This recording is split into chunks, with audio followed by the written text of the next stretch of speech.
स्मराम्यहं सदा राहुं सूर्यचन्द्र वीक्षविकृतदेहं स्मराम्यहम्. O Rahu, the divinity for eclipses, the intersection node of the apparent paths of the sun and the moon, we seek your benevolence. This year, 2009, we are going to witness a rare celestial phenomenon of 3 eclipses in 1 month. It is going to be a lunar eclipse followed by a solar eclipse, which would once again be followed by lunar eclipse. The first of the 3, the lunar eclipse, is going to occur on the 7th July 2009. The solar eclipse occurs on 22nd July. The path of this total solar eclipse can be seen here. The third in the series of this eclipse, the lunar eclipse, occurs on 6th August 2009. This phenomenon of 3 eclipses in 1 month, while it is rare, when we look back in history, we see that it has happened a few times earlier. If so, when is it? In India, you have the epic text Mahabharata, the events of which are said to have occurred about 5,000 years back. Today, we can identify the dates specifically using a new field called archaeoastronomy. What is archaeoastronomy? Today, to keep time, we use a clock which has got 12 units and 3 hands. The ancient Indians used the sky as their clock dial. The ancient Indians divided the sky into 27 nakshatra or star units. The hands were 7, namely Sun, Moon, and the 5 planets of Jupiter, Saturn, Venus, Mars, and Mercury. Each combination uniquely denotes an astronomical configuration in time, and the same combination does not repeat itself. Ramayana and Mahabharata, the traditional historical texts of India, contain many astronomical observations as recorded by the chroniclers. When we cull out these observations and search for them using the planetarium software, it throws up dates of when these configurations must have occurred in the past. We shall call this technique of dating using culled out astronomical observations embedded in ancient texts as archaeoastronomy, as this is akin to archaeological dating using ancient excavated inscriptions. Over 150 such night sky observations are mentioned in the Mahabharata text. During the happening of the events of Mahabharata, the author of the text, Krishna Dvaipayana, whom we also reverentially call as Vedavyasa, observes a very rare celestial phenomenon of 3 eclipses in 1 month.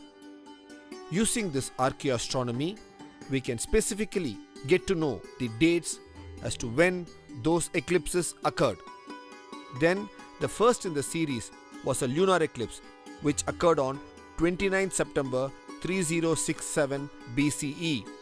The second was a solar eclipse that occurred on 14th October 3067 BCE, and the third was the lunar eclipse which occurred on 28th October 3067 BCE. Post this triple eclipse, this part of the world saw a major war, the Kurukshetra War, in which over 4.7 million people took part. A variety of weaponry were used in this battle. These were sastra, which were handheld weapons like the sword, spear, and bows and arrows. The astra could be today described probably as some sort of missiles. These astra were in the power of only few of the exceptional warriors of those times.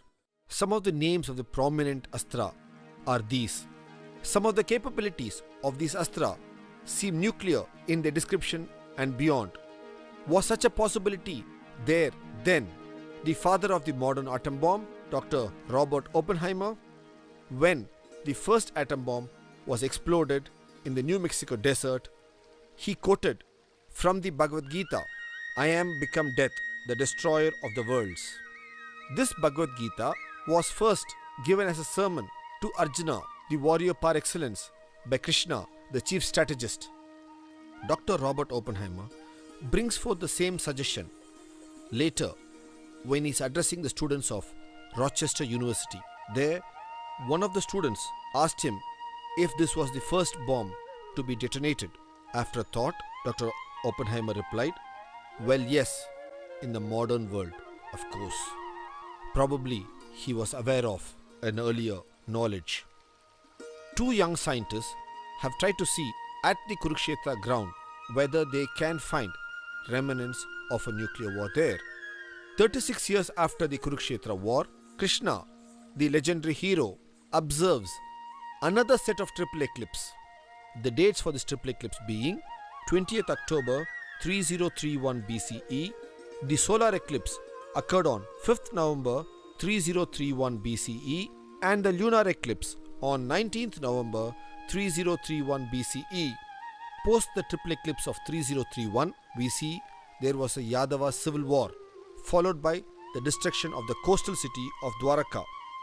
Arjuna, the cousin of Krishna, who comes towards Dwaraka, happens to see the destruction of Dwaraka by the sea invading inland. He describes this in the chapter Mausala Parva, which is part of the Mahabharata epic. The description here is very graphic as to how the sea suddenly inundates Dwaraka and washes away the whole city. Today, we can identify the submerged city of Dwaraka.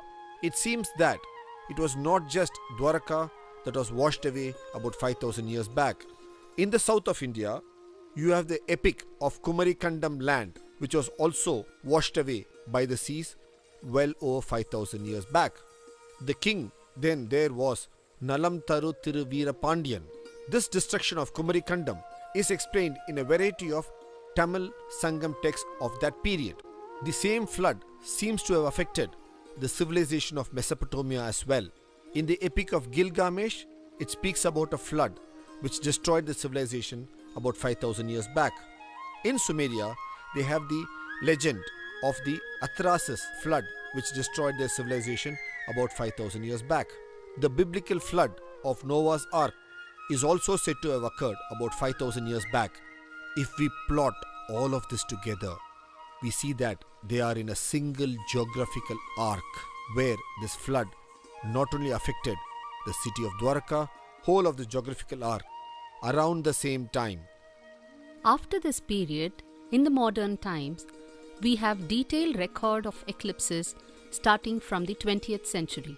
If we analyze the records of triple eclipses in the first half of the 20th century, we find that the frequency of triple eclipses was very high. In fact, in some of the years like 1915, 1917, 1933, 1935, there were 2 sets of triple eclipses in the same year. And what do we see? We see that the world went through turbulent times during the first half of the 20th century. We had World Wars I and II. We had the Holocaust. We also had nuclear bombs dropped on Hiroshima and Nagasaki in Japan. This coming decade, we are going to witness 6 triple eclipses in a period of 10 years. What does this mark? Does it mark turbulent times again? We have seen over the last few minutes as to what these triple eclipses could portend.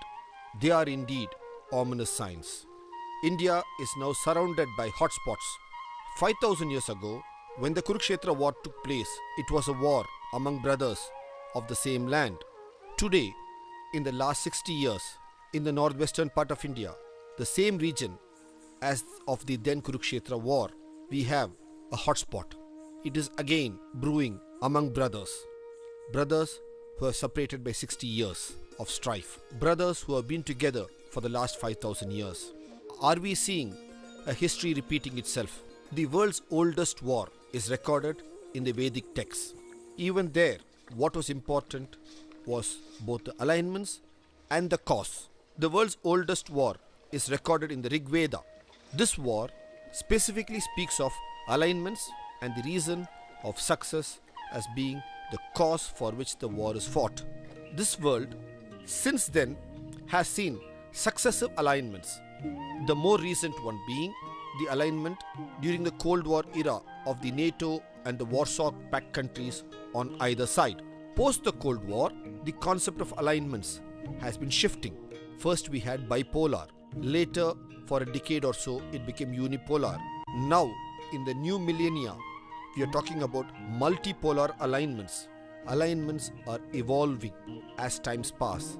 This concept of alignments, cause and their need is discussed in good depth in this book as to what the world should look forward to in the near future. We have already discussed about the major natural catastrophe that the earth was hit by, especially in this geographical arc about 5,000 years back. Just before the Dwaraka submergence, Krishna, the chief of Dwaraka, exhorted his people to migrate away prior to the destruction of his town. In the Kumarikandam episode, we have seen as to how the king then, Nalathiru Veerapandyan, took his people and migrated up north, and the epics speak of the floodwaters washing his legs. Similarly, Moses migrated with his people safely. What is the lesson that we need to look for from these migrations? The great Vedic civilization flourished on the banks of the Saraswati Nadi. About 4,500 years back, due to tectonic movements, the Saraswati Nadi went dry. Post that, there was large-scale migration of the people to different parts of the lands. The people then were more open-minded, and the borders were more open for people to migrate. In the modern world, the borders are closed and people are more stratified. Will this new millennia bring in more open hearts and more open minds to receive people post a catastrophe of that nature? Do we need a disaster management policy for the whole world, which instead of being reactive can be more proactive? The earth and man both are made up of about 70% water. So what affects the earth affects the man. There is an intense correlation between the two. During the Mahabharata period, you had a great time marker, namely Kali Yuga, which was an alignment of all the planets of the solar system pointing towards Aries. Now, in the midst of this decade of triple eclipses, we have one more time marker coming, which is 12/12/2012. What does it signify? Is a concept we need to think of, which we discuss further in our next series. Do the triple eclipses portend only gloom? If we pause and look, there is a promising ring to these triple eclipses. In 3067 BCE, just before the start of the Kurukshetra war, Lord Krishna gave the message of Bhagavad Gita to us, which has given solace for the last 5,000 years. 36 years later, in 3031 BCE, Krishna, before the submergence of Dwaraka, gave us one more set of knowledge called Uddhava Gita. In the 1940s, when this world was going through a tumultuous period, we got together and created an organization for ourselves called United Nations, which has been able to bring in a reasonable calm in this troubled world for the last 60 years. Similarly, in this coming decade of 2010 onwards, what is the message we can look forward to live in this world as a global family? Dharma, the ancient Indian concept, is to reach one's goals with values. This value concept is not just for a group of people or a religion or a civilization. It is valid for peoples across this globe. What is Dharma? It is much beyond values of living. It is a cosmic order. It's a phenomenon that holds us all together.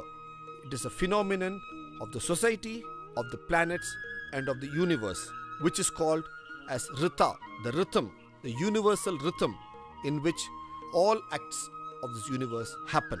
This has been beautifully brought forth in the invocation song of the ancient Taittiriya Upanishad, where it says, Rhythm Vadishyami, I will speak the truth contained in all the rhythms. From this, we can gather that this world is a part of that sky, a profound view where we understand the concept of microcosm and macrocosm. In